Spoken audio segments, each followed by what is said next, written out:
My name is Chef Richland, the head chef of Little Havana, and today I'm preparing mac and cheese.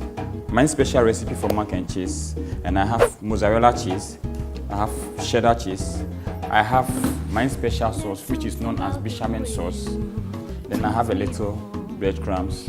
My macaroni is already prepared, so all I need to do is to pick my bechamel sauce. The girls first put me on, the boy that took my breath away. I can put in my macaroni, It seems to me then my cheddar cheese, want to sweep it off my and my mozzarella You're cheese. so cute and you're so So I'll put a little more of the bechamel sauce. I'm really into you. So what you gonna do?